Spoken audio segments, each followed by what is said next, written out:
Anna's presentation triggered a memory of a book that I read. So my area of research is the Romanian Holocaust. And I wonder if Anna knows about the book called The Seamstress, which details the experience of a Romanian young woman who actually, through being a seamstress, indeed resisted various types of oppression, including her own family's a certain level of oppression. She left her family at the age of 13 to become an assistant seamstress in Bucharest. She was, anyway, it's a book that you might want to be. Yeah, thank you. I know it. Yeah, it's very good. Oh, Yes. you know it? Oh, wonderful. Yes, Okay, thank sorry, you. then I shouldn't talk anymore. The other, I had another question, but now with the sound, oh yes, my other question was for the last presenter. In terms of resistance as a characteristic of motherhood, I wonder how you, because I was at a conference recently in Trieste, and one of the presenters spoke about resistance through paternity and through fatherhood, and described the exact same phenomena, but through fatherhood and brotherhood and other caretakers, family caretakers that indeed showed care, protected, etc., younger children, more vulnerable individuals, and were equally, described as such, a combination of caretakers, parents, something like authority figures, who of course just put themselves out there to protect the more vulnerable. So how would you differentiate, or maybe create a specificity about motherhood as a form of resistance versus other genders or sexes that also utilized their strength or more strength to protect the weaker? Sure. Basically, for me, motherhood is the paradigm for this type of resistance. That's what I'm not advocating that it is exclusive in any way, that it is something that's accessible by all genders, but it's a paradigm because the temporal experience specifically of a mother, I should say, is involved in the desire really to connect the past to the future, that is the nature of being a mother.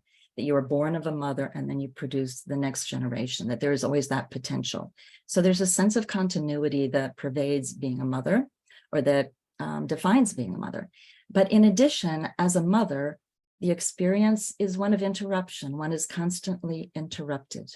I mean, this is just it, that the care is not something that you necessarily choose to do at will, but that one is always on call. So there's this extreme kind of contrast between these different experiences of time, really, that we have a sense of continuity, a desire for continuity, but nevertheless, there is a sense of interruption or disruption, which philosophically has, should we say, is discussed very much by like Levinas and whatnot in terms of the deformalization of time, which draws our attention in such a way that it promotes an ethical, or it prompts an ethical response. So in my view, the mother is more of a paradigm for this, I say, coupling of, say, empathy or a sense of continuity and resistance or courage, and that it's not either or, but that it's the movement between the two. And for me, movement is really important insofar as we're not talking about a state of being a mother, but rather becoming a mother, that one is constantly evolving. And this, again, can apply to men, children, whomever. This is not but I'm using the mother as the paradigm. I hope that helps. Bev, you wanted to say something? Yes, please. Thank you. Just two comments. The one in response to the motherhood concept, just to remember that we always focus on Jewish women's experiences, and that's very valued, but we need to not forget about German women's experiences of motherhood, where it was in fact forced in many cases, the motherhood medals and so on.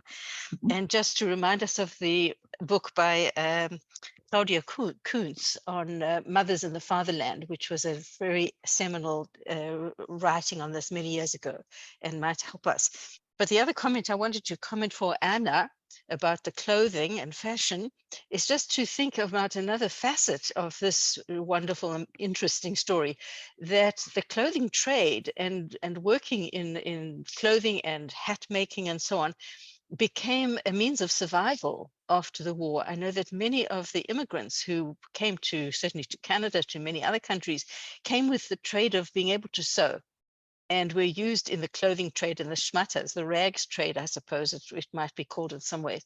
And this might be another facet to look at in terms of fashion. Could be interesting for you.